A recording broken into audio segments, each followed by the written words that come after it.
Just had a bit of a drink while I was logging in to Honey Badger.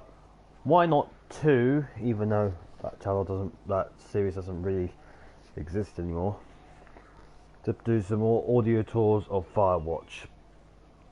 I think we'll just before we press continue. Are you still there? Yes, I am here. We'll turn off notifications. Put the channel in. Turn my hook down. Right. I've got I think we'll get going, yeah. So press load. Day 77. Still need to find that raccoon.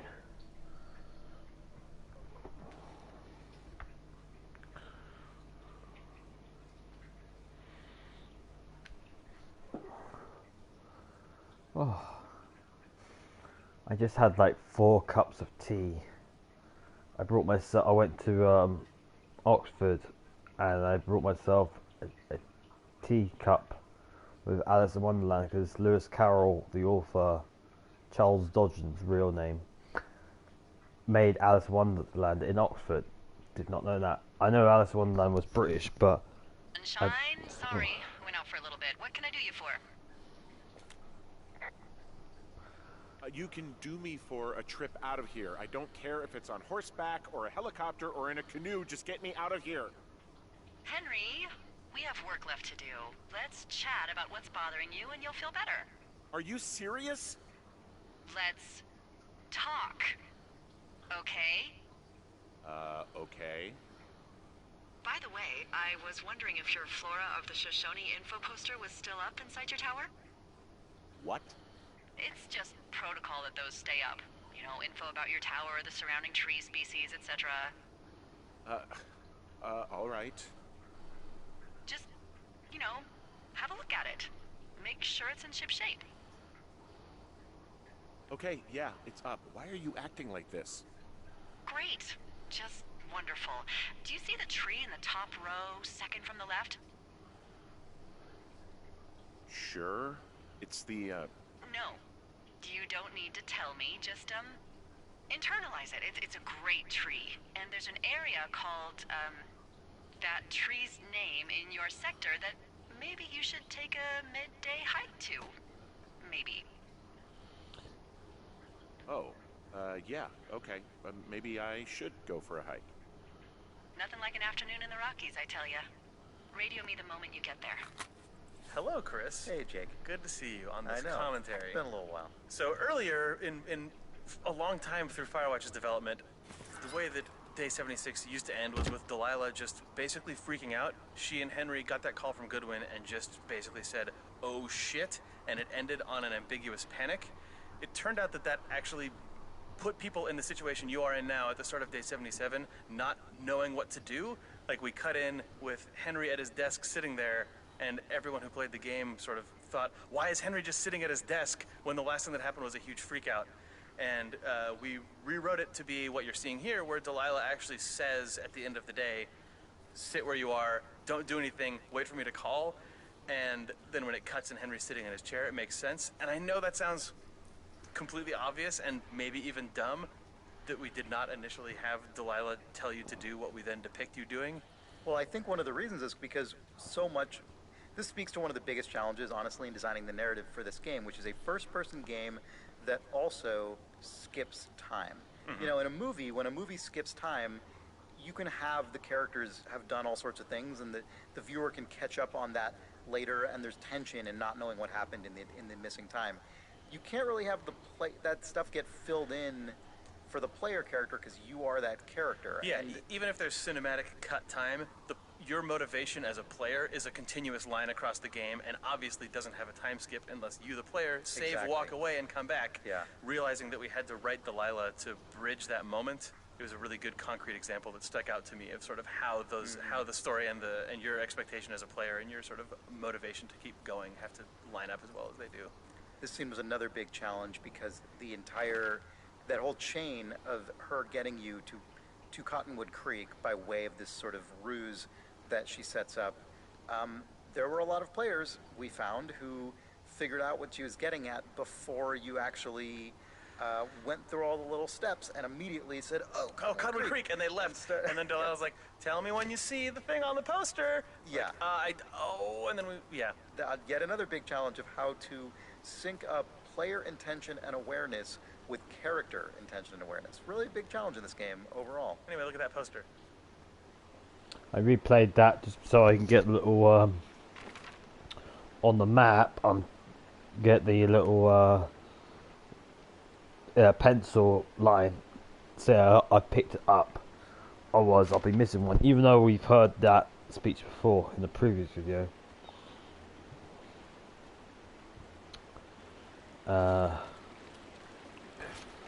So yeah, what was it? Oh yeah, I've had 4 cups of tea. I went to Oxford and found out Alice Wonderland was created by Charles Dodson, aka Lewis Carroll, in Oxford Uni. And so I've had 4 cups of tea, and I just realised, looking at the tea packet, it was better for 2017. So I've had I had 4 cups of basically mouldy tea. But I found out that tea itself doesn't go off; it just loses its flavour. But I wouldn't recommend drinking. I wouldn't recommend drinking tea. What's gone off? So if I leave and start vomiting, then you know why. This is free. Oh, this is 3-7. Oh, it's past the fire. Okay. That's 378. 378. Okay. There's a box on the other side, so that's fine.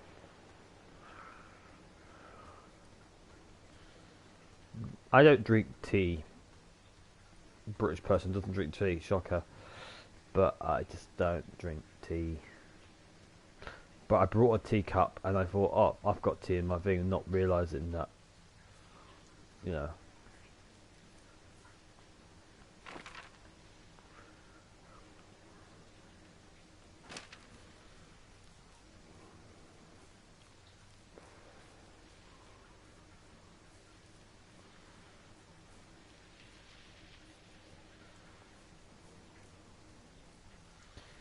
Yeah, I should have brought some new tea bags.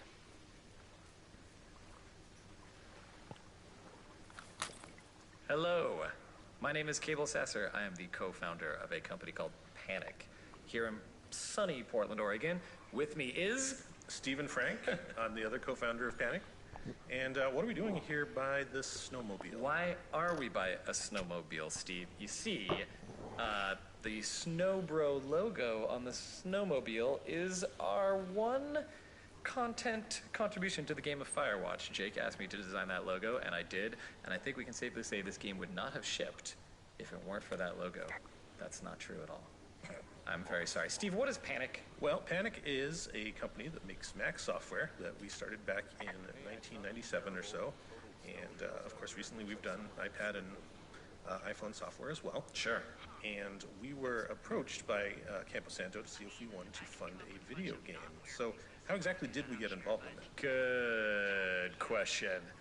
We made one of the first MP3 playing apps for the Mac called Audion, and as was the style at the time, being the late 90s, you could make your own skins or interfaces for it. One guy made some really cool skins, and his name was Jake Rodkin. Jake Rodkin, of course, went on to Telltale Games. We kept in touch with him. Him and Sean Vanneman left to try to make their own game. They came to us. We said, I think we have a little bit of money in the bank. We can maybe help you out with this. And it worked. We're here, and we made this game that you're in right now. Our contribution was primarily financial, but we also put on a really cool event for GDC, which was this super themed, we got to pretend that we were Imagineers kind of thing. We did some QA, we sort of were sounding board on ideas, and we also did Photodome. It was an incredible experience for us to get a taste of what it was like to make a game through these guys, and we've always been curious about that world. And it turns out the gaming market is kind of awesome, and a lot of people play video games, probably way more than buy professional Mac utility software. And games affect people in ways that our current software doesn't affect people. You know, you get fan art, you get these incredibly emotional fan letters about how this game touched people. It was been incredibly rewarding for us to work on this thing. So that leads to my next question, Steve. Would you do this again? Oh, absolutely. I want to see what the sequel to Firewatch is. It's going to be a snowmobile racer, probably. Yeah, I think you do trick jumps. Henry versus Delilah. Oh my god. And Sonic. Can we throw Sonic in there too? Gotta have Sonic. And Cream the Rabbit. Yeah. I'll cut that part. Okay. Thank you for playing Firewatch. We are happy to have been a part of this game. We hope that you enjoyed it as much as we enjoyed being a part of making it.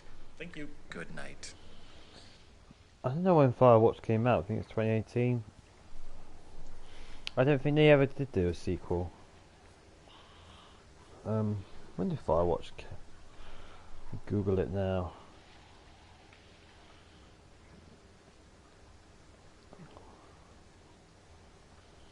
Well, I'll continue walking for a bit. 2016, so it's, yeah, 17, 18, 19, 20, 2021. It's been 5 years since this game came out. So I don't know if Kanto Santo will make another one. I don't know what happened to the company.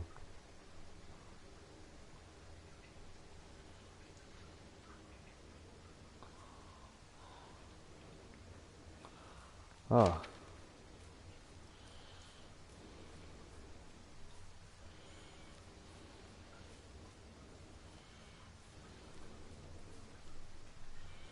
There's the figures again.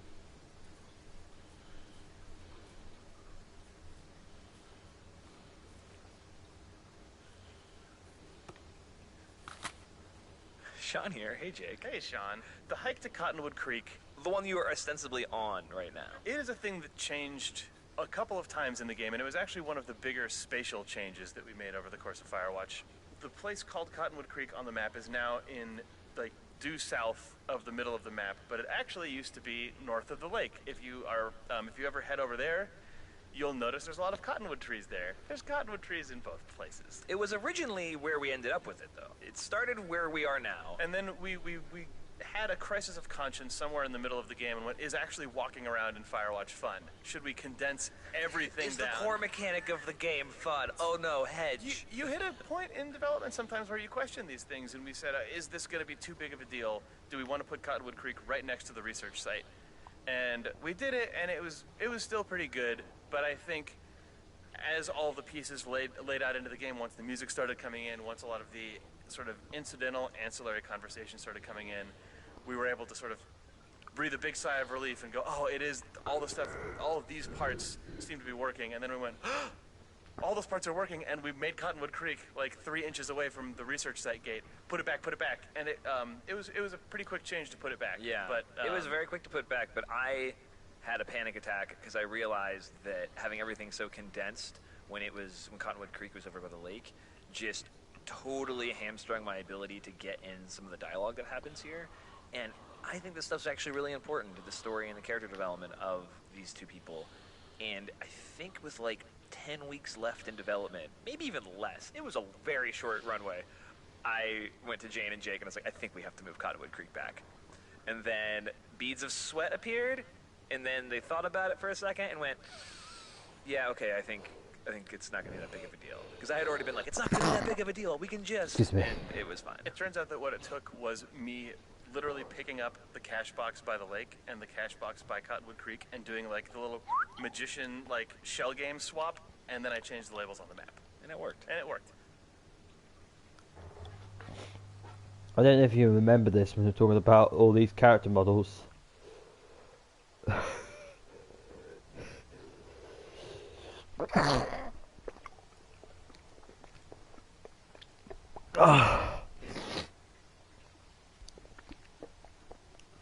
But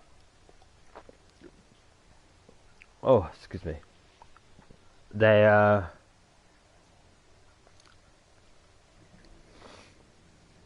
is a mannequin right on top of that mountain where my cursor is now. Where they were talking about draw distance.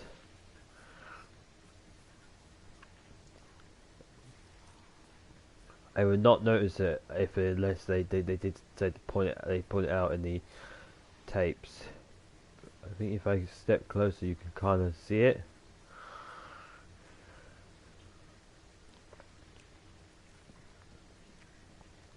But yeah.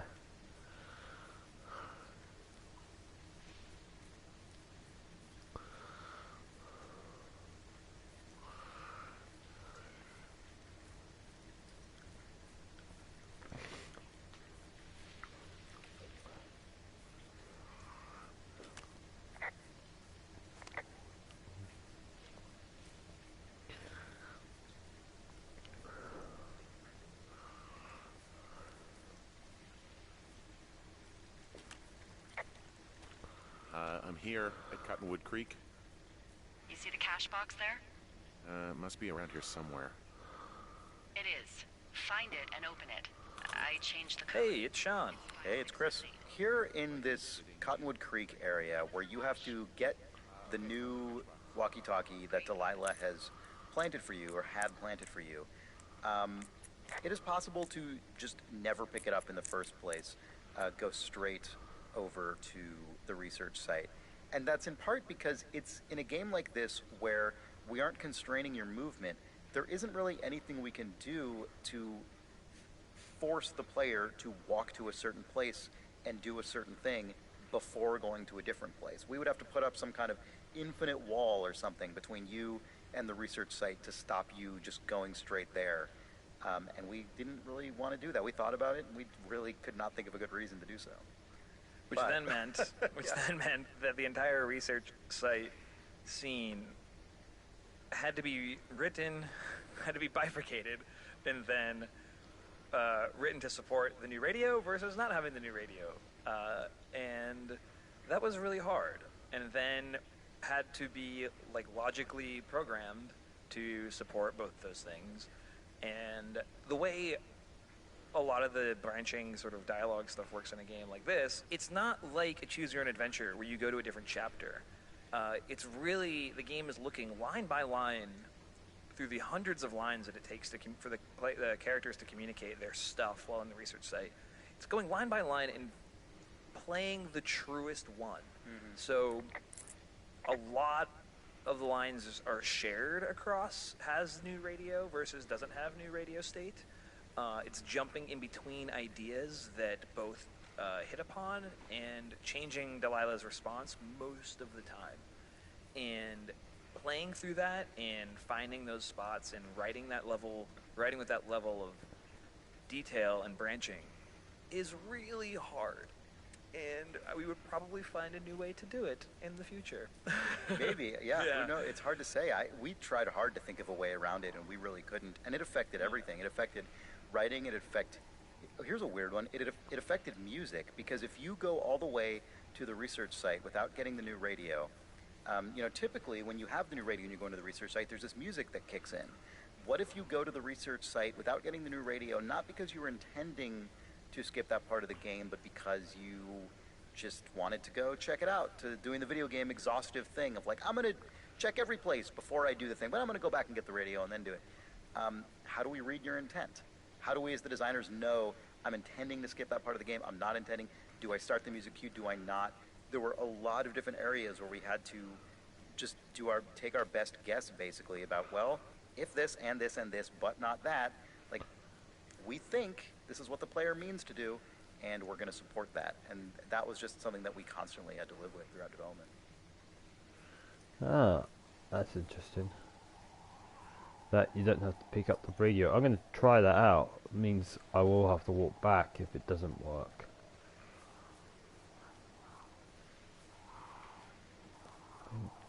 If I... Where is the exit? Damn.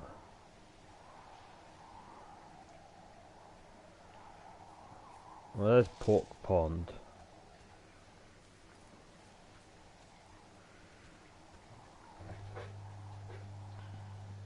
Yeah, yeah. It's like a little bushy archway.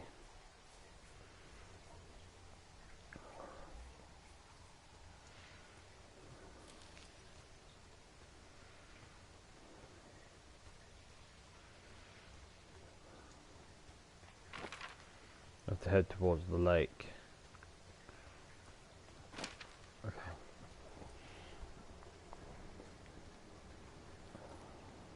Any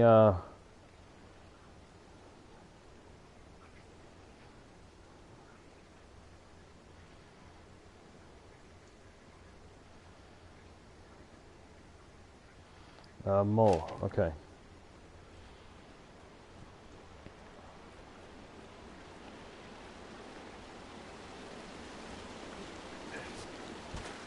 I'm so used to like following instructions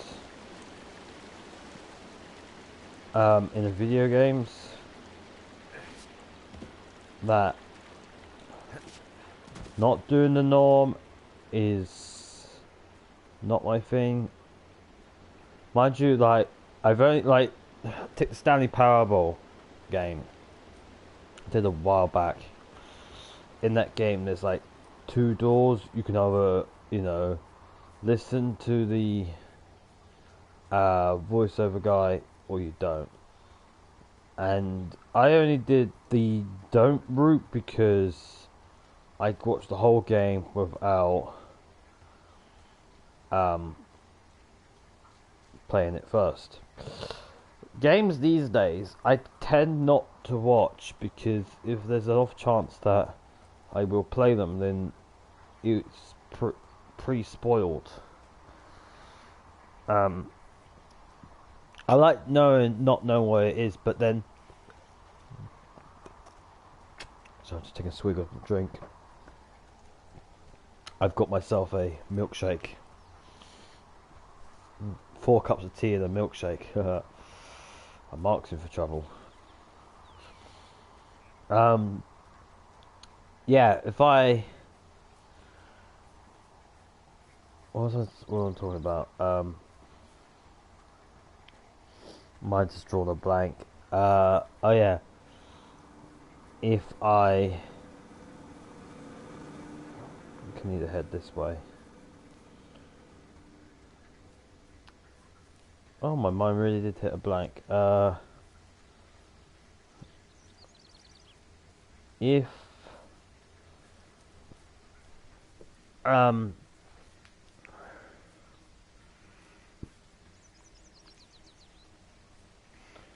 yeah, if I watch a game on YouTube and I have the off chance that I might play it, I kind of might.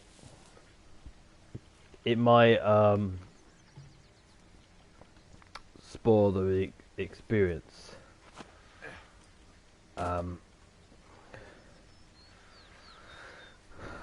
But if I, you know, get stuck in a video game, then is this the right way? Yeah. If I get stuck in a video game, then it's always good to like watch what to do.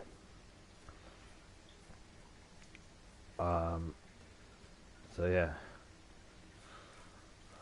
I think getting stuck in video games while I was recording me playing a video game is probably natural, I suppose, but then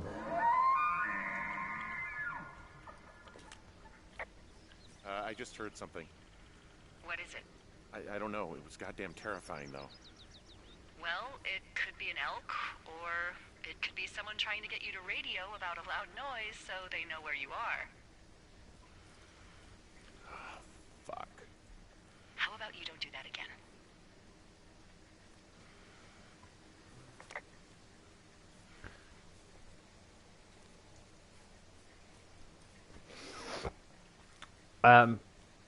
Yeah, but I suppose that's natural getting stuck. But when you're really stuck and you try to figure out and can't figure out, you could ask for help, or you could do what I normally do is check the YouTube videos. But I feel like doing that is unprofessional. But I feel like in the future I'm just gonna do it, and then I'll put a link to the channel who helped me out in the live stream.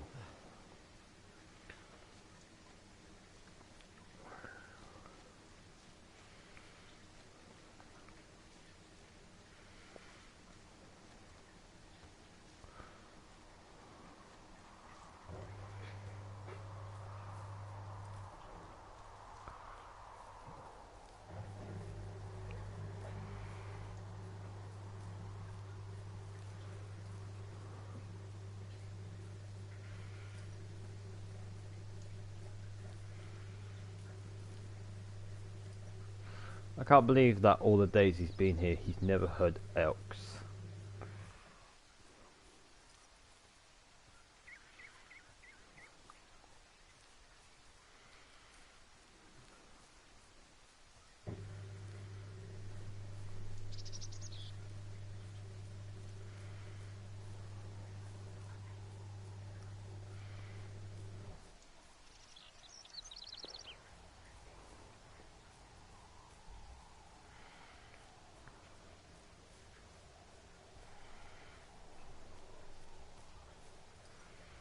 When I was doing checking for copyright claims, I found out that the radio in this game has copyright stuff, so there's no sound in the bits anymore with the radio.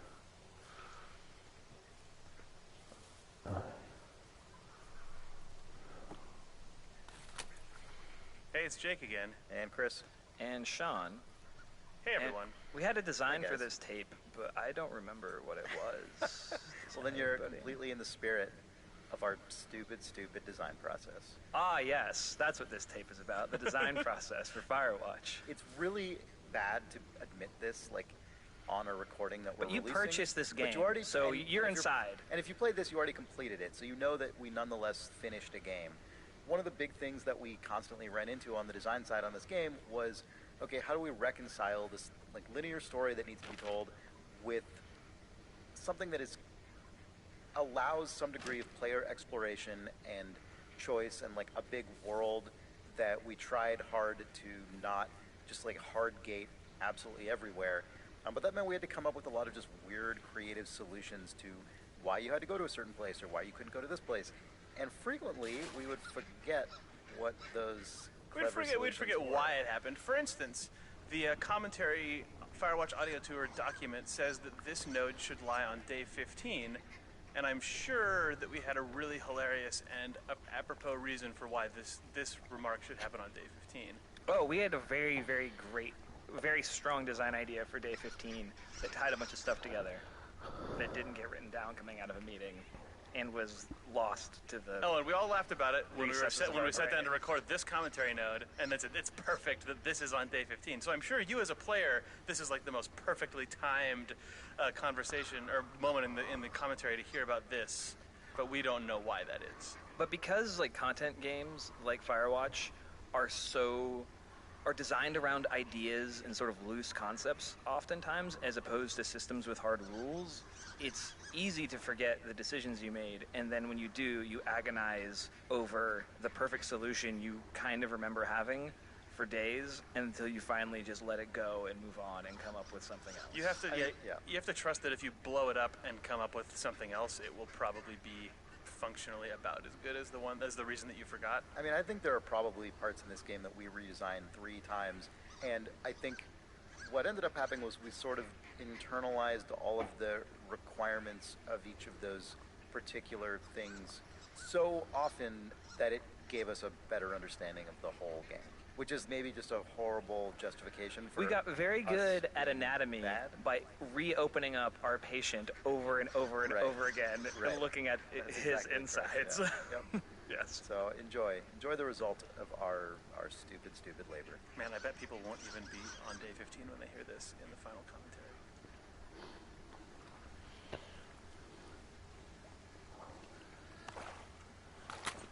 Hi, Jake here. It's Ollie. So I guess we're going to talk about Crime by the Numbers, a crime series. Yeah, I think this came from the desire to make a very video gamey sort of collectible series. That's something that you could collect across the course of the game, and also my desire to just design book covers because I wanted to.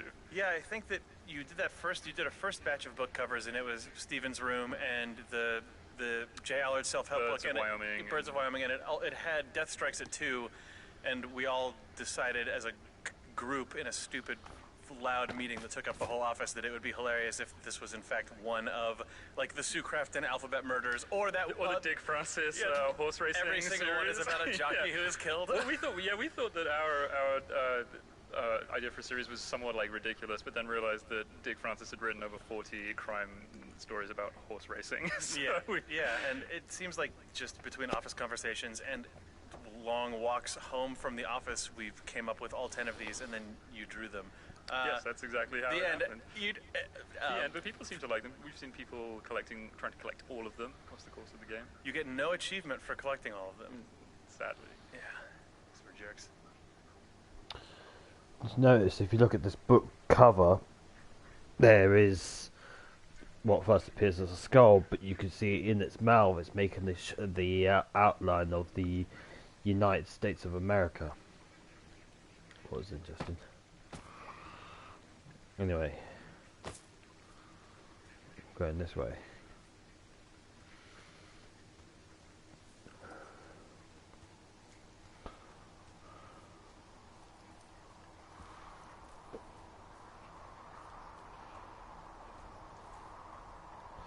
This is going to be a very short, why not 2? I have to do something at 7, so I'll be signing off beforehand, so there'll probably be 45 minutes long, roughly,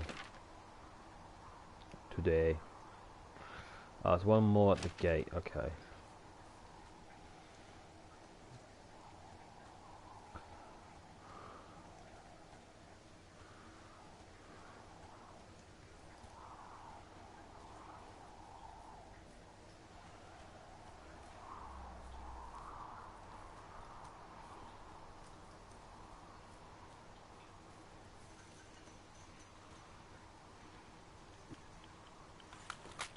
This is Jared Emerson Johnson from Bay Area Sound, and I did a lot of the sound design for the game under Chris's supervision. And it's Chris again. So we just want to talk a little bit about the Foley and the interactive elements of the sound design for the game.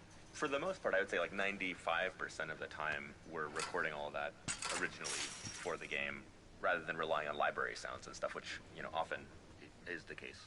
Yeah, and we actually started off using a lot more library sounds, and we ended up redoing almost all of those of that implementation because, Jared, I'm curious to know how you felt about this, but I just felt that that stuff was too big and punchy for this game. We were telling a game that was so much about this human scale drama and in some cases ambiguity, and then also just very naturalistic in how the wilderness was presented, that it seemed almost like putting too fine a point on it to have sort of traditionally big and punchy Foley and sound effects behind it.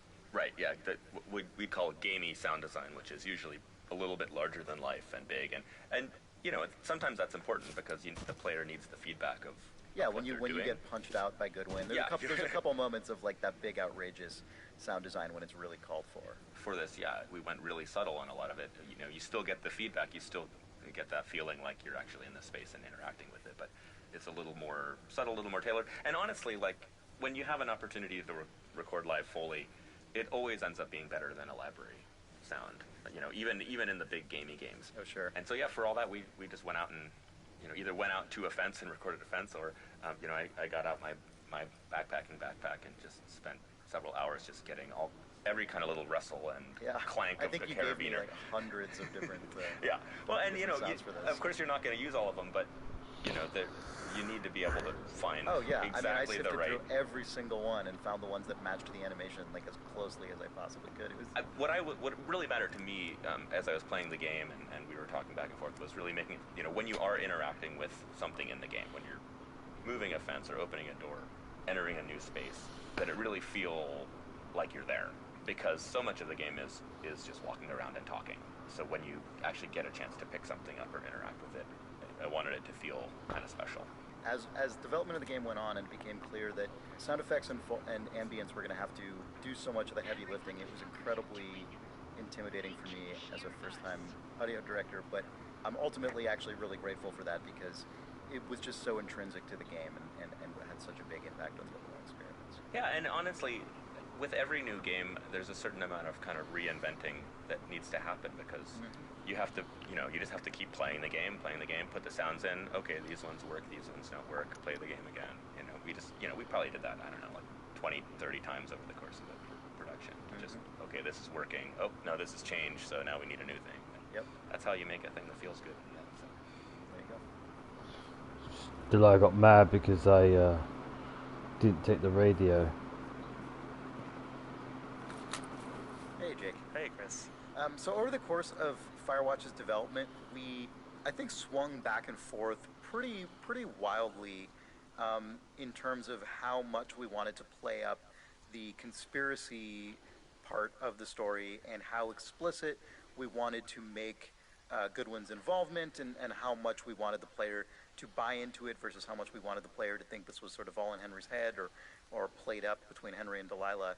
And the research site was really the moment in the game where there's definitive proof something is happening, whatever it is. We obviously knew as the developers of the game that the reality of the situation was a little bit sadder and more mundane.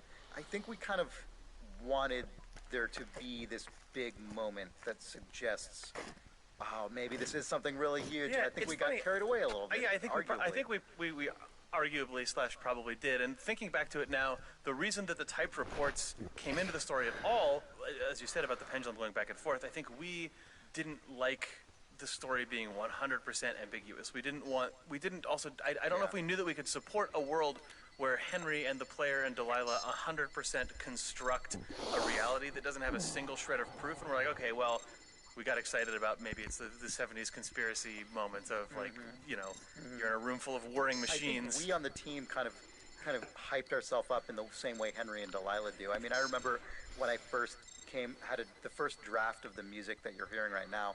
I showed it to you only, I think, because I felt too stupid to show it to anyone else because I'm like, this is so ridiculous. We can't put this in our game. Well, the one and you were like, oh, maybe we should put it in our game. I don't know. Henry's going nuts. Everyone's going nuts. It's true. We're all going nuts. Maybe it could have been pulled back a little bit on all fronts from what you're observing right now, but maybe it's the best. Maybe it's for the best. Could be. I'm just going to report on this why I haven't got the radio. And there's all sorts of contraptions and shit out here. God damn it, Henry. Fine. I left you a new radio, damn it, but to hell with it. Just do whatever you want. Oh, well, I'll go get it. You know what? Forget it. We've danced around it so much now, it's probably gone. But maybe you'll luck out and whoever's listening to us ran down to the market for a gallon of milk. She's nuts. I wish I heard the other ones, but I was listening to the narration. Hi, this is Jane. I'm back again, and now I'm here with Will Nunes. I was a prop artist. And this is one of the few areas in Firewatch where it's not just about trees and rocks. So we wanted to make sure that this area feels very man-made and that is spooky and is ambiguous. Like, the goal here is that you're gonna get here and you're not quite sure if this is like a surveillance operation or if it's scientific, and that's kind of what I told Will when we were trying to make a lot of props, and Will was really great about it. And I was just like, hey Will, can you please just make a bunch of boring scientific equipment? Yeah, I mean, we were actually just looking up a lot of stuff, like, you know, stuff that monitored, you know, thermal energy and stuff like that, like very, very standard kind of scientific equipment, but arranged in kind of a sense that made it look kind of a little more eerie and a little more cluttered and haphazard and not really definable from someone that didn't really understand what this equipment was. Yeah, I think if you actually look up each prop, that they actually are real, like, equipment, right? Yes, I used reference from the late 80s for all this equipment. They're all real equipment that people use to, monitor the wind or environment, stuff like that. Is there like a favorite piece of prop in this tent, Will? I would say the equipment. Just it's really simple, but I had a lot of fun making it and kind of seeing the layout and kind of trying to convey this kind of eerie looking equipment, doing something you're not quite sure what it's about, ambiguously, technical, and seeing where I could take it and seeing kind of, the colors and the mood and how that would all fit together and how to set that scene right. Yeah, fuck them.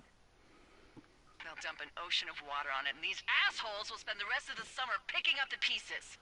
We get to finish out our contracts. Hell, we'll even call in the fire. Yeah, okay. You don't sound too excited about that. I'm not. Look, worst case scenario...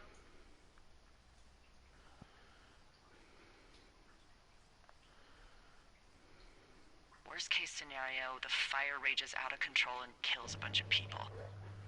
Worst case. Well, maybe it's not the best idea. Yeah, it's definitely not the best idea. I'm so fucking wound up! It's all right. I'm just gonna hike back. We have the wave receiver, and tomorrow we can figure out what to do.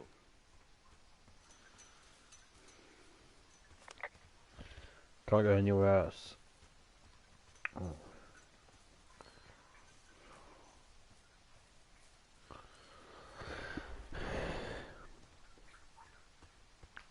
So if you don't take the old radio, Delilah gets mad. You could go back for it, but then she says, "Oh fuck it." So this is my radio.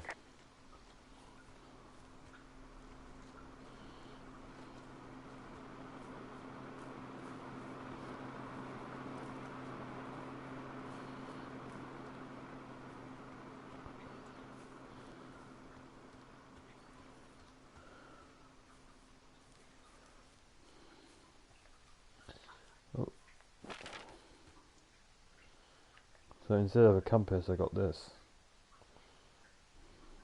That's everything. Oh great, this is blocking my...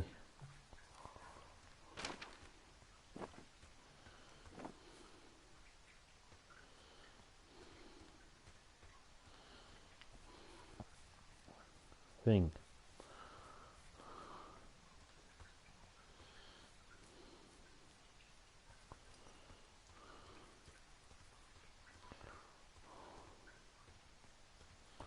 Oh, where's the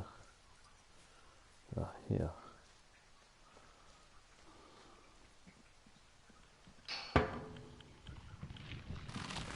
Oh! Whoa! Oh shit!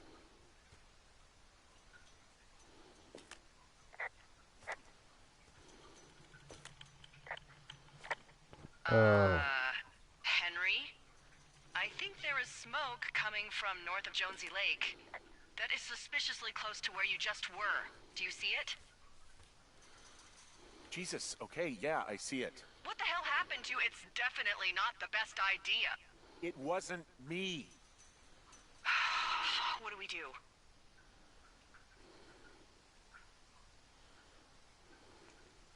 We ignore it, obviously. If they come to put water on it, then we know the Forest Service is connected somehow. Person who did it is still out there right now, Henry. We're talking about people watching us out here who are now burning the forest and everything in it around us. I don't know what to do about that. Except get the hell out. Yes, get us the hell out of here. It'd be a lot easier to work together had you gotten that radio. I'm sure you can figure it out on your own. I'll try. Oops.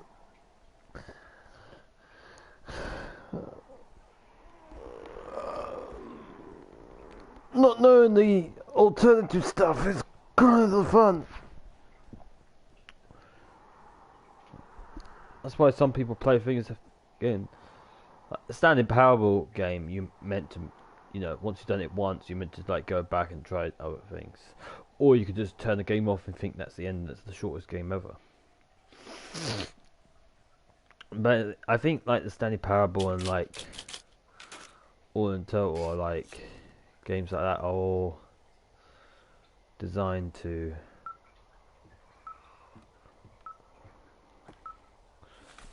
be. And here we are. I'm Nels once out. again, and we're talking to Jake about Henry's crazy conspiracy board. Yes, it's conspiracy board time. This first appears after you go to the research site and discover a bunch of crazy stuff, right? Mm-hmm. So what was like what did you actually want the player to like be thinking about when this thing just kind of shows up? We wanted the idea that Henry had stayed up all night just.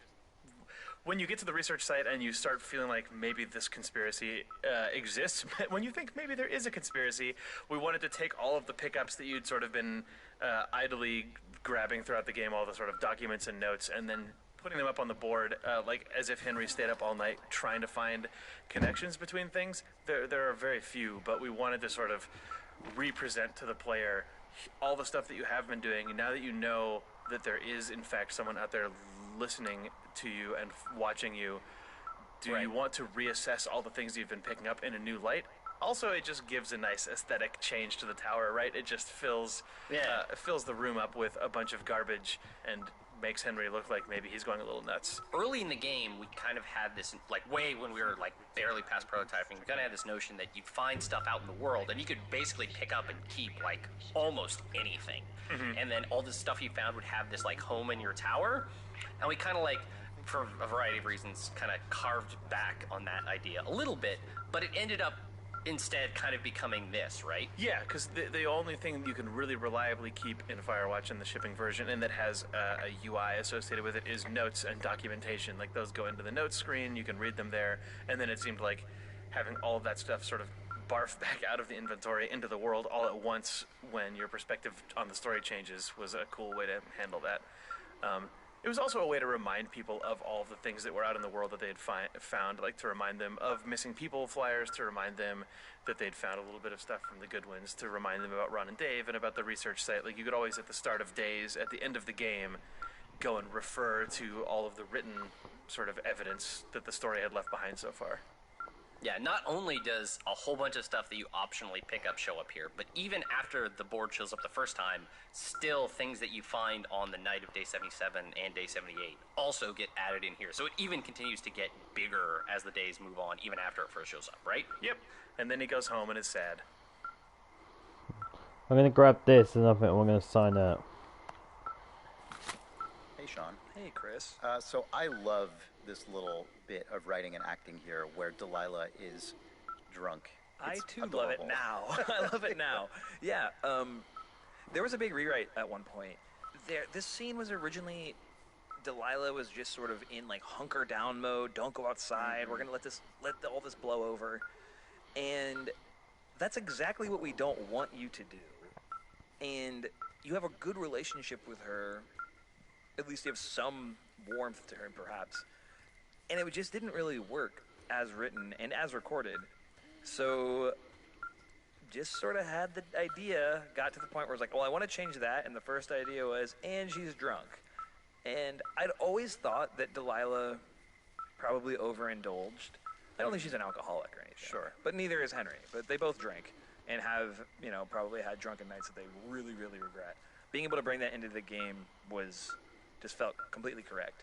But then recording it was so tough. Sissy Jones landed in just a perfect place. But when you write, your character is drunk. You get a lot of like, you get a lot of like hiccupy, like hobo. And we just sort of, you sit down and you just take 5 and you talk about it and you just kind of go like, get her drunk. Yeah, get her loaded and go on. No, we spent probably a good half an hour, maybe an hour, just coming at the drunk lines from different angles. Yeah. And then, it snaps in your headphones in real time, in a way that then produces the feeling that you're talking about, Chris, which is like, oh, I love this. Like, it's cute and correct and right and like feels real and just does all the things it needs to do. But it makes me laugh. But Sissy nailed it. And as a note, this is one of, I think, only 2 remaining parts in the game on the design side that are the survivors of a previous design where Delilah would reach certain thresholds where she would just cut you out of radio contact. Yes. And we kept 2 of them for sort of narrative reasons.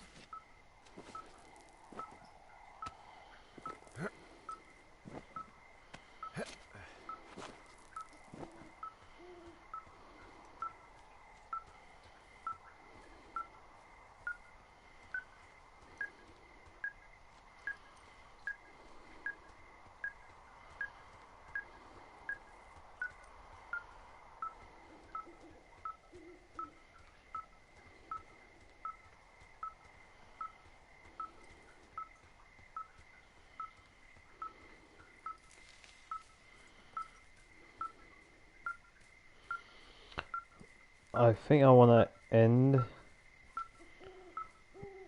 here because I need to get going and do something.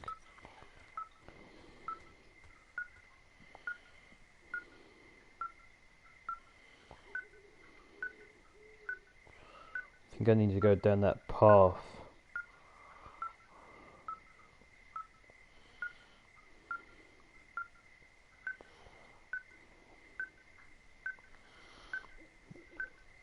So I need to go back the way I came and go right. Just gonna save the game, so there we go. And I think I have to say goodbye for now. I'm gonna do maybe another recording before tomorrow. I'll see what happens. If not, I'll do some more recording tomorrow. Wednesday we forgot to do downtime, and we didn't do it on the weekend as well. So we'll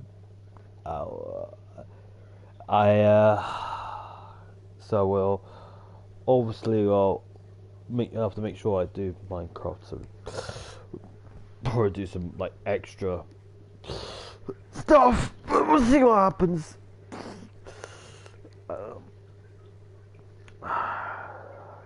Yeah. Right, yeah, okay. But we're done today's audio stuff. I'll see you guys next time. I'll say thank you so much for watching. Remember to like and subscribe, and hit the notification bell to get notified on broadcast videos and maybe the occasional catch up. You know, who knows. Alright, thank you so much for watching this time. We'll do more over tomorrow or later today or whenever. Thank you so much for watching. Goodbye.